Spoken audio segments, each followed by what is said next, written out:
Hello, Capricorn, and welcome to Metamorphosis, your 2021 autumn reading from Planet Waves. My name is Eric Francis Coppolino, here with some information about the times in which we are living and the way that they may be influencing you, and some of the options that you may have.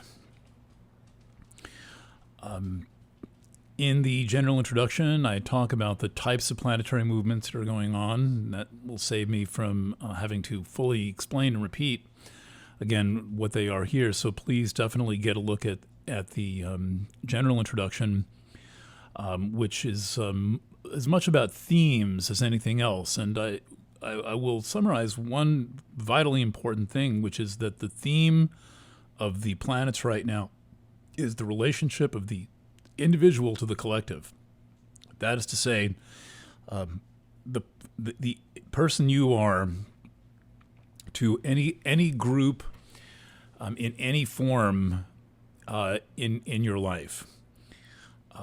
There are powerful highlights coming out of the sign Aquarius, and Aquarius is the sign about where the individual meets the group, and it's also the sign where the group takes undue power over the collective, and it is also the sign where certain individuals can hijack groups and essentially get them to do things that they would not normally do because the people in the group are not necessarily fully awake. And so that's the process of waking up. That's where we are at, is about waking up to your individuality or giving away your power. And sadly, we live in a society where we are conditioned almost all the time to give away our power, and it's very difficult to talk to people about this because to have the conversation at all, there's a premise that it's happening, and most people don't like to think that it's happening, and I think there is another premise that we don't like to acknowledge, which is the extent to which people will lie to gain an advantage of some kind. I'm reminded of how this works in families because I'm rereading East of Eden by John Steinbeck, a book I haven't read since I was a teenager. And I thought I would give it another read. I have Steinbeck to thank for the fact that I'm a writer. It was Steinbeck who made it seem like it was a thing worth doing. I was always good at it, but seeing Steinbeck at work, like that, this is the thing to do. And in East of Eden, there's a child being confronted by the fact that his father has lied to him. A friend, a peer, a young girl he likes a lot, pretended she was asleep and overheard a conversation her parents were having about the kid's mother. And she's telling him, your mother's not dead. Your mother's alive. And he's going through the complete disorientation and shock of having been lied to by his father. And it's usually the kind of thing that is just completely and entirely unacceptable. To the point where we would just say, well, that's not happening. And the way this works for adults is we think, well,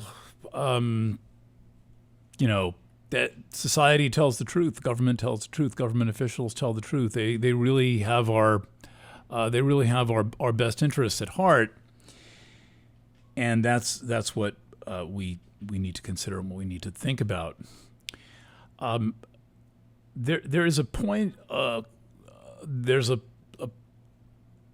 message I'm picking up from your astrology that's not necessarily an easy one to hear, but I would propose it as a thought experiment. We all like to think of ourselves as good people.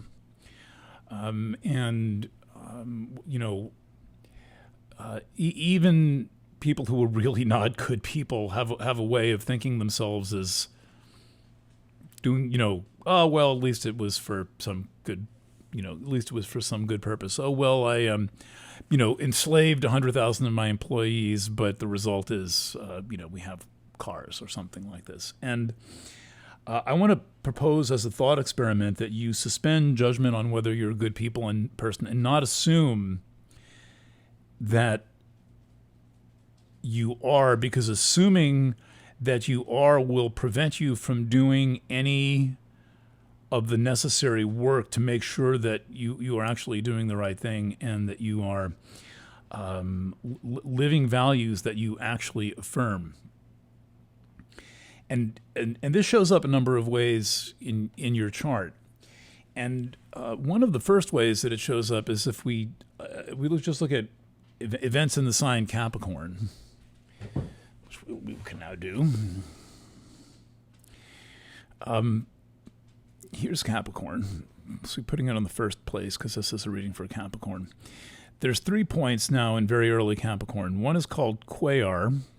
That's got about a 300-year orbit. Pholus, that's a centaur. It's something like 71 years or something like that.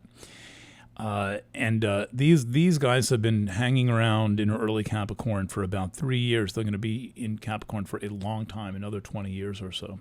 And then Ixion, equally a slow mover, recently just arrived. And Ixion is about the complete lack of morality. It's not about immorality. It's about not having a frame of reference for right and wrong. And that's potentially very dangerous.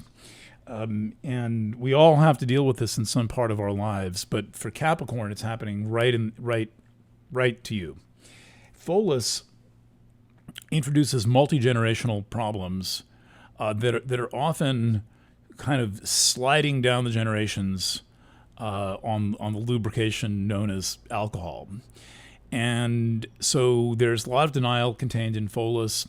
And there's also the potential for picking up the thoughts and fears generally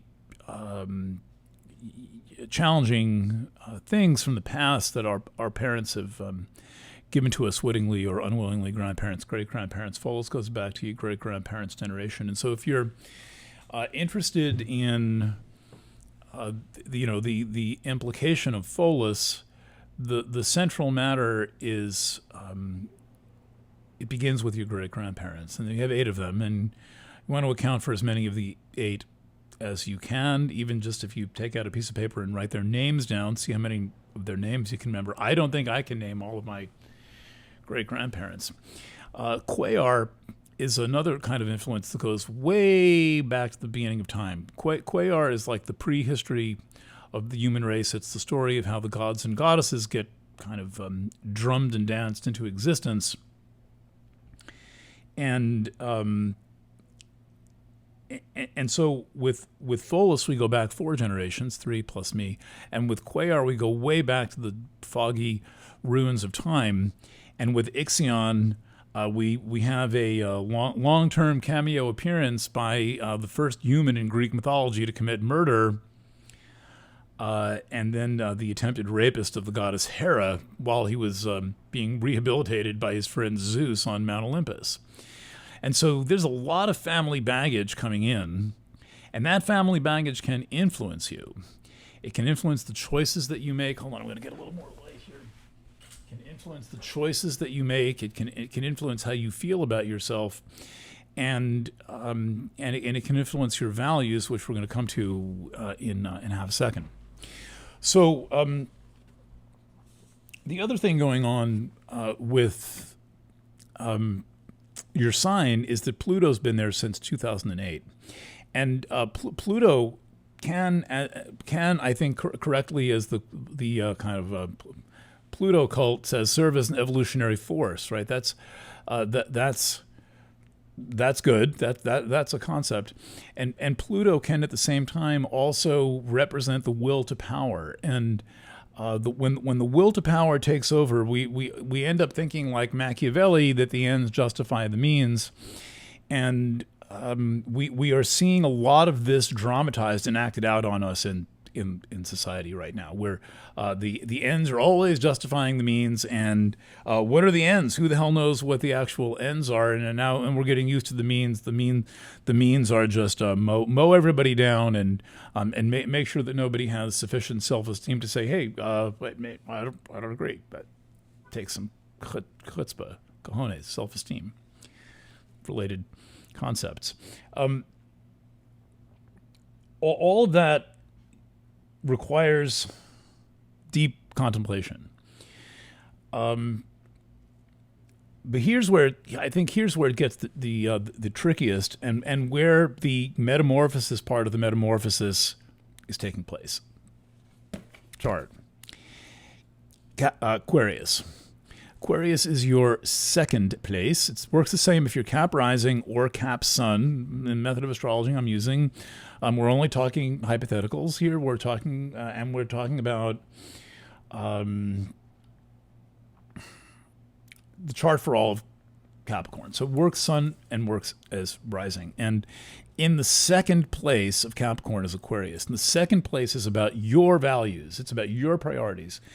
Priorities are not as deep as values. Values are the very thing that guides your life, and that represents the foundation under which you make your decisions. We've all seen roads done.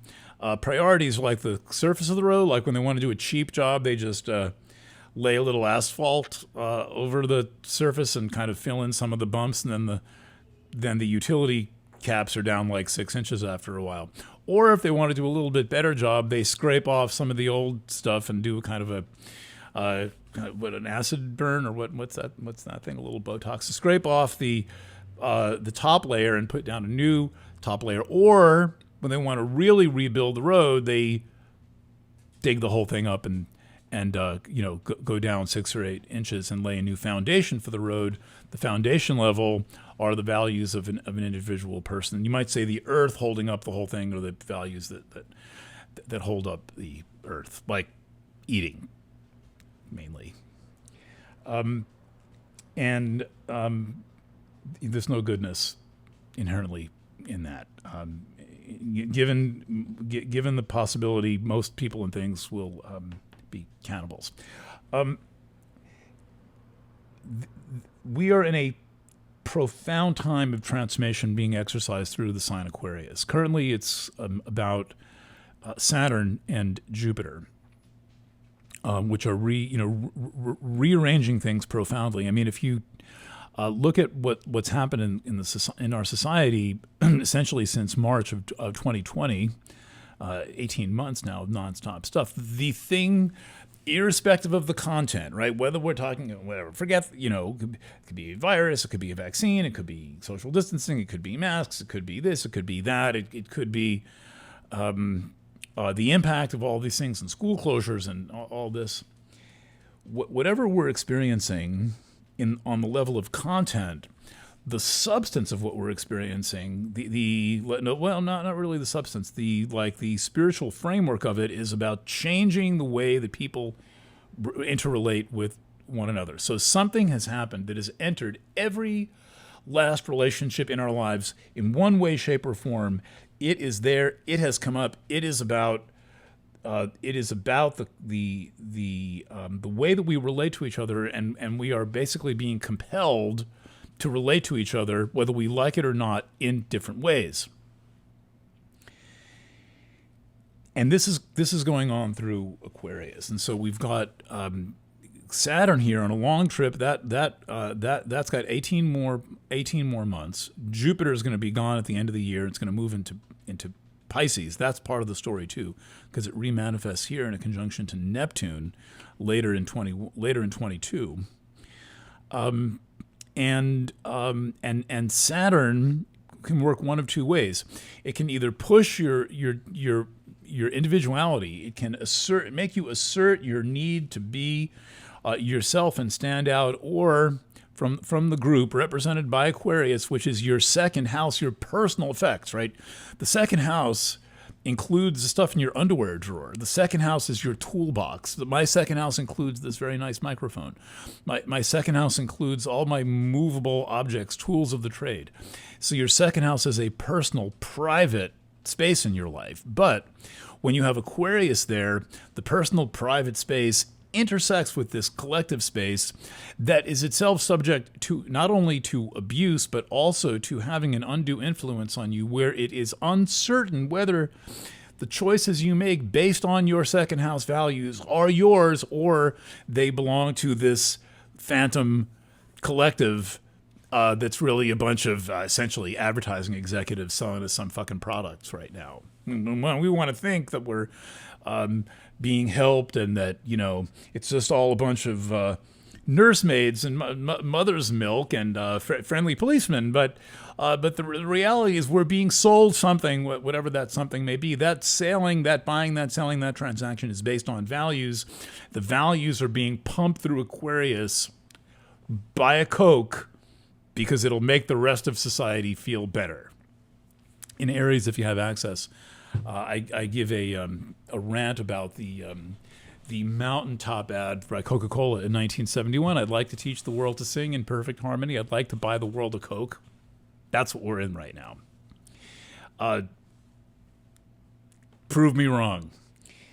The problem here is that when Aquarius, in its phantom shadow toxic collective, is acting on as an influence on your personal values, you don't have any personal values anymore. You have no basis for your own decisions and your own choices because you're allowing something extrinsic to yourself to influence you. Now, on a good day, you could be a person who is genuinely connected to the public good. That's never easy. If you think it's easy, if you say, oh, public good, that's easy. You just have to do this one thing and I'm supporting the public good. It's not supporting the public good. It is not that easy. Usually when you are actually supporting the public good, it's fucking hard and it's expensive and it's time consuming and it challenges you and it makes you wonder about everything. So sorting that out is crucial, and making sure that you're making your decisions based on your values is crucial. And the assessment cannot be an assumption.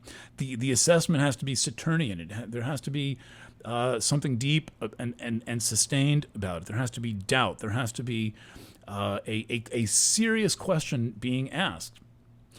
And you want to do this, and I don't mean to be a dick in this reading, but I'm turning it up a little bit for you. You want to do this because Pluto, which has been in your sign since 2008 and has done a lot of things and made you do a lot of things and changed the way you see, feel, experience yourself, is about to move into your second house where the mass collective of Pluto, right? Pluto is this planet of the millions,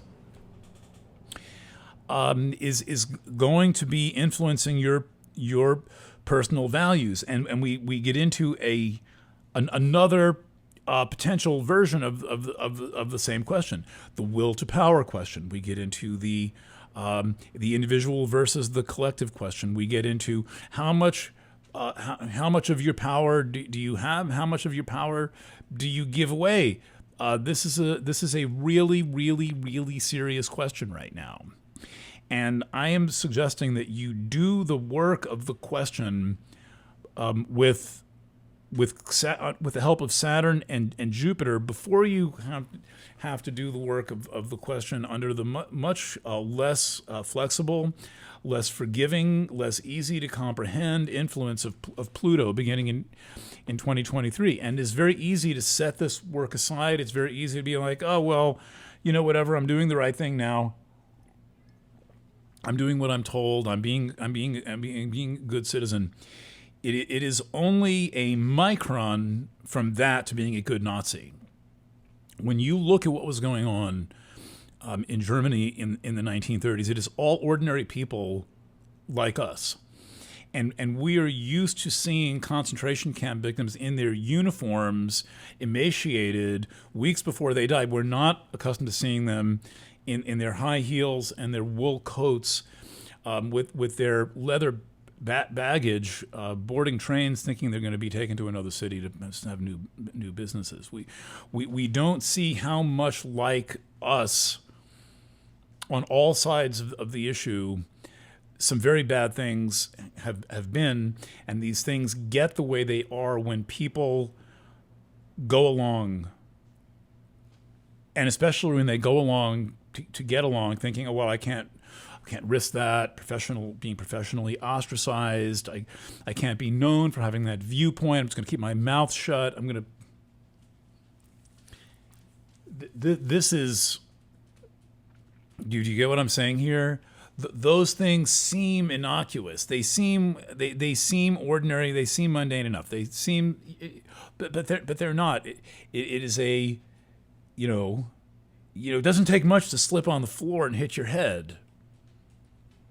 And this is what we're talking about. It is a thin sheen of lubrication that stands between what is right and what is wrong, and it is powering through your charts right now. And this is the trial by fire that you're in. This is the metamorphosis that you are in. And there's two ways to think of metamorphosis. One way is to think of it as what happens when a caterpillar turns into a butterfly, and it lives its life as a caterpillar, munching on leaves and destroying crops or whatever caterpillars do, and then it goes into a cocoon and it essentially melts and becomes another thing entirely, with the same genetic code, more or less, and flying around. The other and that's happening to some people. And the butterfly being the spirit of the symbol of the spirit being free. The other metamorphosis is metamorphic rock. It's from another different science, a very different science, which is geology. Metamorphic rock is the rock that is formed under massive influence of heat and pressure. It is a transformed kind of rock from one thing to a completely different thing, but the thing about it is heat and pressure make the transformation. And so whether you're going through the metamorphosis of the butterfly or the metamorphosis of the rock being subjected to all this heat and pressure, you are going through a metamorphosis, and that metamorphosis is about your values. Your values are either going to change, they're going to be changed, or you will emerge as the person you've always been. And in the times that we're living through, in the times of the Saturn-Pluto conjunction, if you Google around Saturn-Pluto conjunction with my name, you will find me quoting Rick Tarnas in a book that's there, Cosmos and Psyche, where he talks about what happens.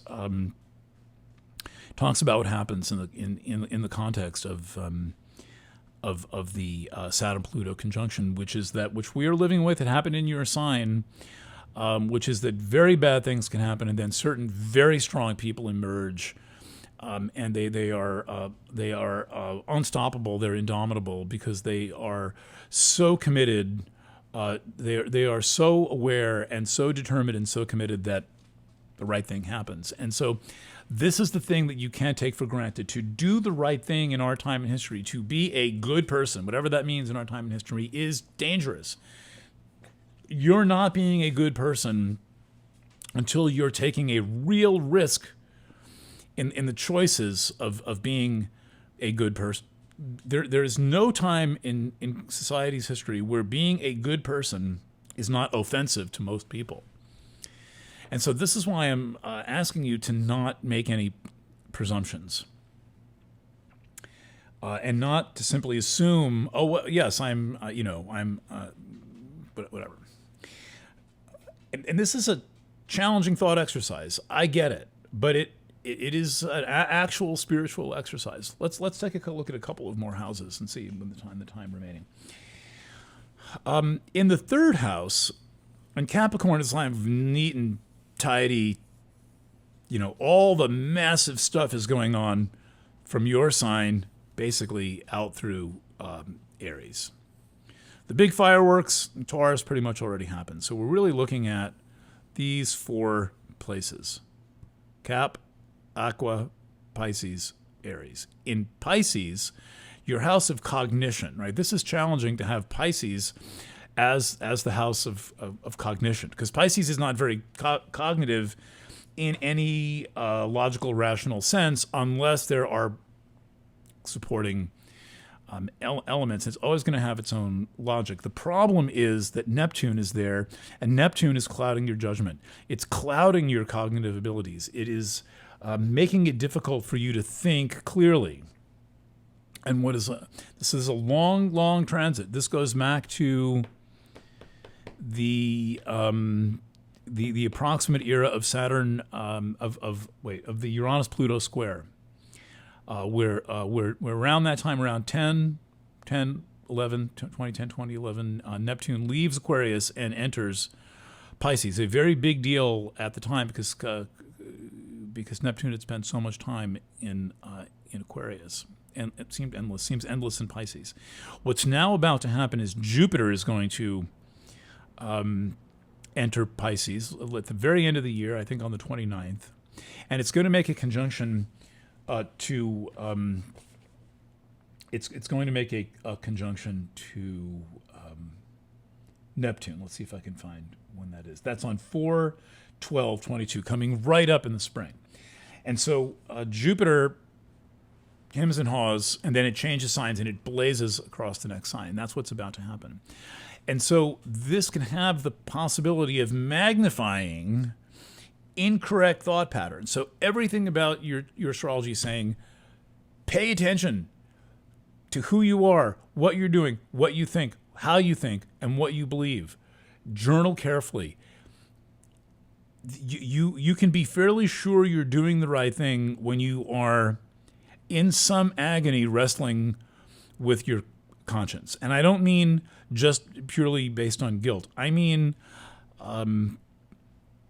the struggle to make the right choice based on a truly circumspect and complete set of facts, including a full reckoning with the facts you might not like, with the facts that you might not think mean something to you, the things you might just simply dismiss as complete bullshit, the things that you might object to on principle in some way. So you can't fully trust your logic, which is why you've really got to use your logic and run it backwards and forwards and sideways and in a lot of different directions, and make sure that you are awake and at the switch of your own mind at all times, and make your decisions very, very, very carefully. And you're still in a time when you have to be aware of two very big potential pitfalls, one of which is the will to power, and that may have another upsurge in the autumn when Mercury is retrograde and forms its conjunction to Mars and the Sun in your 10th house. The other, house of career and influence and power that you have, use, and wield over others. And the second thing is that Chiron, you have Aquarius on the 4th house, and I've written a lot about this in many different annual readings. I'm sure I cover it in Aquarian Era, Aquarian Age, is about identifying very, very powerfully with family and not wanting to do anything that contradicts family, and family means society. When we translate it, you don't have to read much Freud or Reich to see the way in which family translates into society, into the institutions of society, into the power of the government. And our family upbringings are almost all preparation for life in society. Your parents are like, oh, mind your manners and go to school and do, and get dressed properly and all that's all family influences. What Wilhelm Reich in particular says is that the family is the authoritarian miniature state which prepares us to be subject to the macro authoritarian state, and to have Aries in the 4th place is to be dreadfully afraid of being cast out by the family. And this is a 2nd house value also with Aquarius there. If I don't go along with this, if I don't agree, I'm going to get cast out. And so I would suggest as a spiritual assignment to focus, to stop and do therapy with yourself every time the thought form, if I don't go along, I will be cast out, is manifest for you. Every time it shows up, because that is the death threat that could be driving you to do things that you don't want to do, that you don't believe in, that you don't value, that completely fail to comport with the person you actually are within yourself. And the entire urgency, the exigency of our time is to be the person that you actually are, whoever that might be, rather than having your choices and your concept of yourself defined by something outside yourself.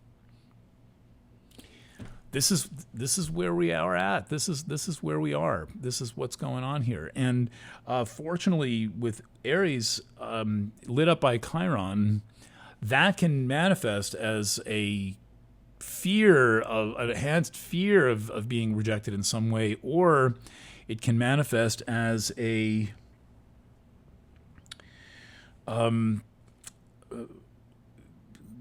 courage and guts and an insistence that you be yourself in the context of that fear. Right? It's easy to like be yourself sometime when you're not freaking out that you're going to be thrown to the curb by the people who are supposed to be feeding you, right? That's easy. If you not worried about that, it's fucking easy to have all kinds of, chutzpah, courage, but when someone says, for doing the thing that you believe in, you may have your food supply taken away. This is what separates the brownies from the Girl Scouts. And so here's where, when you are threatened with excommunication in any form, here's where you flip open your Course in Miracles or your Kama Sutra or your whatever it might be, and you have a long talk with yourself about what it means to be yourself in the context of people who are attempting to define who you are for you. You tracking me here? All right. If you're not Cap Rising, please check your rising sign. Lots and lots of really good stuff in Aquarian era, Aquarian age. We'll be dusting that off as the 2022 written annual, and be back with a few other things for you. Capricorn birthday is coming right up, so I'll have that by the end of the year, and a few other things. All right. Thank you for your time. Thank you for your trust. Thank you for your business. Bye for now.